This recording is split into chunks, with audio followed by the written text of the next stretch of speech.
All right, Mario Bosco, and I got the young man sitting right here. What's up, pal? What's going on, Johnny? Thank you for coming. You're welcome. Soft hands, huh? Yeah, listen, you know how it is. No construction hands. I do construction, but I wear gloves. Ooh, nice. Use a lot of moisturizer. Ooh. You're a funny guy. I like that. Now, listen, you have a real interest in life story from hopeless to Hollywood. But before we get into all of that, you're from Brooklyn. Yeah, Brooklyn born. Acting for 25 years. Actually, 38. Okay, 38, really? Your bio says that. That's why I told you how to update it. Okay, 38 years. Before we get into the entertainment business, I want to talk about your health disorder that you were born with. Yes. Why don't you tell everybody, and me, myself, that don't really know too much about your history? So I was born like any other baby, normal, 8 pounds, 6 ounces. Something went wrong just at the time when my mother's water broke. She had a little cold. It was January. It was cold out. It was snowy. And she had a little bit of a chill. And she asked the doctor for some kind of a Tylenol. Back then, there wasn't really Tylenol, so they gave her a cold medicine. Somehow, the cold medicine went down the wrong pipes. I guess the baby was already ready to developing to come out, to be born. It was in full, I guess, in full motion. So when the pill went down the Fallopian tube, I guess they call it, or went down some tube, it went down my throat and it burned my pituitary gland. Did you sue them over No, this? no. My father always said, I got my boy home, and that's what made it happy. God bless you. God bless. Yeah, right? And you went through a lot growing up, in and out of the hospitals, right? Yeah, a lot of hospital visits, always hospitalizations, and it always happened Christmas Eve, Easter Sunday, New Year's Day. It always happened at that point of time, and it was like a clock, just bing, ready to, and back into the ER, back at the time, that it happened. Always an IV with a bag of, or at that time it was a bottle of sugar water to bring my sugar levels up. And so you pretty much had a hard time with this too, growing up, right? That yeah. You were growing up and you were stuck in a teenage body. As you were telling me, you were bullied. Always bullied, always bullied. People threw you down the stairs, you're saying? Yeah, I was thrown down the stairs of James Madison High School because I knew Bill Cosby, and they wanted his phone number, and I wouldn't allow it. That's unbelievable. And they threw you in garbage cans too, right? Yeah, at the pool hall, I was thrown in a garbage pail, head down, feet up. There was only 2 legs, shaking back and forth. We accept things, you know what I mean? I don't know if, I don't want to label anybody, but maybe somebody in Minnesota or Kansas or somewhere on a farm would not be able to handle that. But I guess because we have street smart, being from Brooklyn and being who we are, we shrug it off. And, I once did an interview with ABC's 2020, and she asked me, who did you go to? And I was like, go to who? I went to my uncle. He was a wise guy. We took care of it, I like this kid. I mean, who did I go to? Oh, did you go see a therapist? Why would I go see a therapist for somebody to me in a garbage can? It's like, no. Yeah, listen, you know what? You got big ones, kid. I give you a lot of credit. My father threw somebody in the garbage can when I was in Brooklyn. This guy, they used to call him Monkey Joe. And he used to pick on me all the time and chase me. And so my father grabbed him, but he was a big guy. Threw him in the garbage can. Wow. But I can imagine that. But listen, I say props to your dad because it's fighting for all the people that get bullied. Listen, being from Brooklyn and growing up Italian, how was it growing up Italian, the way that you had to grow up? We grew up very strictly Italian. We grew up the way Italians grew up. You go to somebody's house, you don't touch nothing. This could look beautiful. This could be made out of diamond. Do not touch it. Don't go to their bedroom. Don't go to their refrigerator.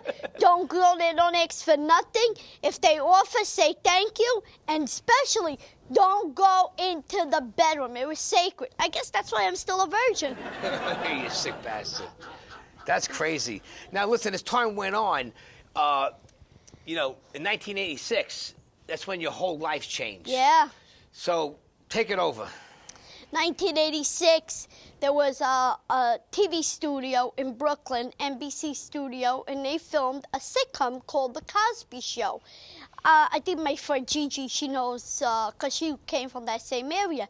And we, every time I would go around that area, I would see these people, and I didn't know who they were, but I knew who they were from TV, and I would see them around the neighborhood. And one day, walking down Avenue M, I think it was a hot July, and I was walking down Avenue M in East 14th Street, and a friend of mine, she had a milkshake all over herself, and I was like, what happened to you? Did an ice cream truck explode? What happened? And she's like, oh, I just bumped into Lisa Bonet from The Cosby Show. And I was like, Lisa Bonet, The Cosby Show? What are you talking about? Oh, they film it right here. So, I didn't get the guts to go there. I didn't get the cojones to go there right away. But I went the week after, and unfortunately, they weren't there. They were filming. They were on the hiatus. Went back the second week. Still on hiatus. The third week, I got to meet Bill Cosby. He had a gray jogging suit, a glass with coffee and milk, and a cigar. He put the cigar in his mouth, shook my hand, and changed my life. And you had the guts to ask him to help you. Yes. It was I think it was February of '87. He was outside. I had said the week before to Mary, the security, by now, we were as if we were family. I said, hey, if you see Mr. Cosby, like I owned the place, if you see Mr. Cosby, tell him I got to talk to him. This is a legend of entertainment, of comedians. He's a legend in Hollywood. I'm anxious to talk to him.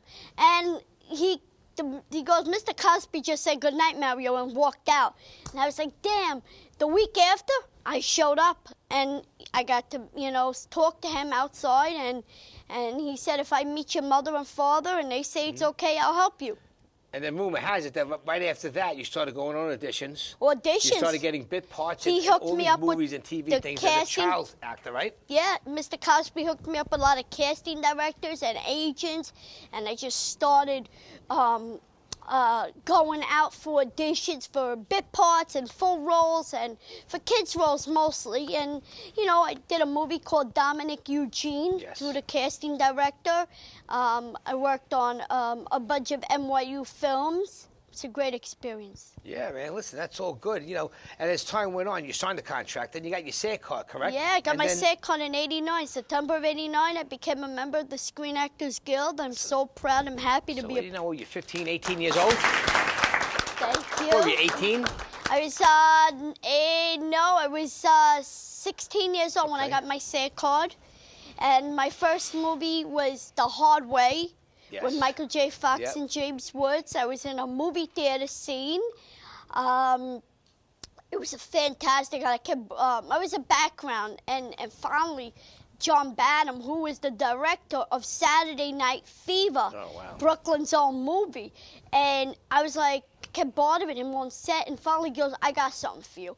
And just as Michael J. Fox comes down with the movie theater curtain, ba-boom, I start clapping, eating popcorn, and it was fantastic. That's great. And I love your little slate, by the way. That little slate. Yeah, you like that? Yeah. Pretty cool, right? Not bad for, this is the dollar store set, I'd call it. The dollar store set. Yeah, or whatever fell off the back of a truck. Ooh. I could use a couple of things like this hammer. You like that, right? Yes. Well, this is for anyone who gets on the line. We hit them in the hand. Nice. Old school style. Joe Cosby picked this up, and he went like this. Oh, nice. Order in the Johnny P's court. So now listen, NYPD. Yes. To the Jimmy Kimmel show. Tell us about Kimmel when you were with Kimmel. Denzel Washington. Kimmel.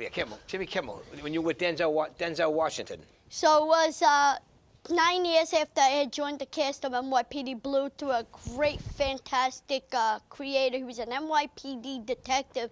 His name is Bill Clark. And he was one of the executive producers, and he introduced me on set. He got a kick out of me because I kept talking to my mother in Italian, and he was stationed in Vietnam, in Italy. So he had learned learned how to speak Italian. So when we were talking, when I was on the phone with my mother, then he started talking with me. He introduces me to David Milch. David Milch was one of the top executive producers, and and he put me on the show. And then 2009, I landed on Jimmy Kimmel Live. That's great. Yeah. That's an awesome thing. Broke chops, got on, sat next to Denzel in the hot seat. But I gotta say, yes, being on ABC's Jimmy Kimmel Live is fantastic, but nothing beats sitting here in the hot seat with Johnny P. That's it, right? Let's hope God puts me in the in a better chair one day. More comfortable chair? Or I'll be in the electric chair. I'm telling you, it's going to be one or the other. Because that's where I'm going. But listen, we're running out of time, but I want to focus on Mario came out with a book, and it was March 14, 2015. It was Hopeless to Hollywood. From Hopeless to Hollywood. From Hopeless to Hollywood. Take it over. Yeah, the book was released July 15, 2015. It was a fantastic story written. It's a memoir of my life, based off, telling my story of what happened. For years, we were always on the hush and hush because we didn't want doctors to get in trouble. We didn't want stuff. They wanted me up for adoption as a baby and all kinds of craziness. So I felt it was time. I told my mother, I want to tell my story. You went on a book tour with that. You went pretty much all over the United States with it, didn't you? Yeah, I went all over. I went to Las Vegas, Los Angeles. I went to Florida. I went to Atlanta, Georgia, Washington, D.C. I am the kind of person that I don't stop till I get what I want. That's good. And you can't take that away from me because I don't say to myself, hey, I am this way and I need to get that, because that's not the way it works in life. But if you don't get up and get it, nobody's going to give it to you. You don't play the pity card. No. And that's good for you, bro. No pity card. You see me on doing stand-up. I am all over the comedy clubs of New York City, the comedy shop in the Village. You can see me there all the time playing this beautiful stage, Governor's Comedy Club. I'm always at Governor's Comedy Club. And let me interrupt you before we wrap this up, because that's your time. What got you into comedy? What got me in comedy real quick was a friend of mine. I didn't want to do it. She took me to a class. Teacher says, hey, the class is $400. I said, you could take a long walk off a short pier. He didn't want to budge. The girl goes, I'll bring it down to $340. I said, nah. She goes, I said, this and that, another 60 off, $280. I said, I'm sick, $220. I said, you got yourself a deal, and it changed my life. Good for you. First time I was on stage, I bought this piece like this, and I had it in my ear like production has here, and they have it. And I had told my friend to call my phone, and I was going to she was going to read me my jokes, and I was going to tell it to the audience, and that would have been it. And she ratted me out to the teacher, and I'm now very happy about it because I'm having an amazing time going from stage to stage telling my amazing jokes. Listen, I would love to have you here all day. We're definitely going to have you back. Where can people find you on the internet? Mario Bosco Comedy, Instagram, TikTok. My website is marioboscocomedy.com. You can find me Facebook. You can find me anywhere. Or you can find me here with Johnny P. That's it. Don't forget, he was on the Johnny P show way after he was on Jimmy Kimmel. Mario, come back anytime. Everybody, Mario Bosco. All right, buddy. Yeah. All right. Order. Now I got to pee.